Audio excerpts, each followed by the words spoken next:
গণমাধ্যমের শিরোনাম হওয়া কটি ঘটনাই বা আপনাদের মনে থাকে? বাস্তবতা হচ্ছে মানুষ মরে গেলে পচে যায়, বেঁচে থাকলে বদলায়।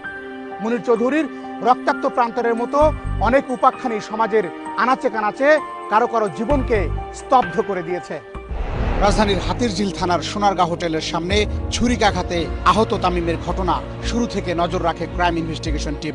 ঘটনার 3 দিন পর হাসপাতাল থেকে তামিমের লাশ নিয়ে আসা হয়। 16 বছরের কিশোর তামিমের নিথর দেহকে ঘিরে শুরু হয় শোকের মাতম।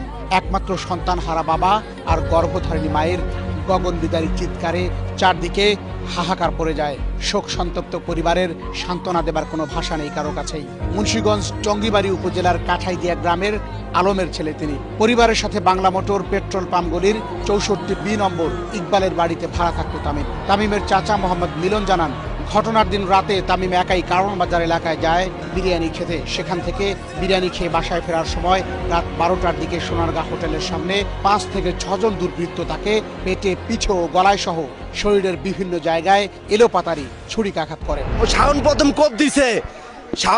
কোপ দিছে, তারপরে বাকি হাতে ছুরি ছিল, ওরা মারছে, ওরা ইচ্ছা মতন কোপাইছে ভাই। গাড়ে কোপ দিছে, গলায়, এই বুকের মধ্যে কোপ দিছে, এই সাইডে কোপ দিছে, মোট 6টা 7টা জায়গায় কোপ দিছে। আমার ভাই ছেলেকে হারিয়ে পাগল প্রায় বাবা, কোনো কিছু বলার শক্তি হারিয়ে ফেলেছেন। সরকারের কাছে আকুল আবেদন, আমার একটা সন্তান 14 বছর পার হয়ে 15 বছরে পড়ছে, সে কিশোর, সে কিচ্ছু বুঝে না। আমার ছেলেরা নির্মমভাবে কোবায় হত্যা করছে সোনারগাঁর একেবারে ঠিক কোনাটার ভিতরে। তবে আমি সরকারের কাছে বিনয়ের আবেদন করতেছি, যাতে এটা সুষ্ঠু, স্বরাষ্ট্রমন্ত্রীর দ্বারা যাতে এটা সুষ্ঠু তদন্ত করে, যাতে এটা সুষ্ঠু বিচার করে। আমাদের এলাকারও কিছু, নইলে ও কিভাবে মারলো, আমার এলাকারও ওর পিছিয়ে কিছু সাপোর্ট আছে, যাতে ওর এটা বিচার সুষ্ঠুভাবে করে, যাতে ওর এটা বাইর করতে পারে কারা ওর পিছনে আছে। আমার ছেলেটারে এরকম যারা নির্মমভাবে হত্যা করছে, আমি ওকে ফাঁসি চাই। ফাঁসি দ্বারা কিচ্ছু চাই না। আমার একটা সন্তান হারানোর শোকে বারবার মূর্ছা যাচ্ছিলেন তামিমের মা। তরতাজা ছেলের নিথর দেহ, মায়ের চোখে যেন অন্ধকার শোকের পাহাড়।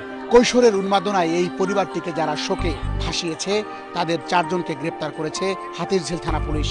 ঘটনার সুষ্ঠু বিচার করে উপযুক্ত শাস্তি চান স্থানীয় আওয়ামী লীগ নেতা।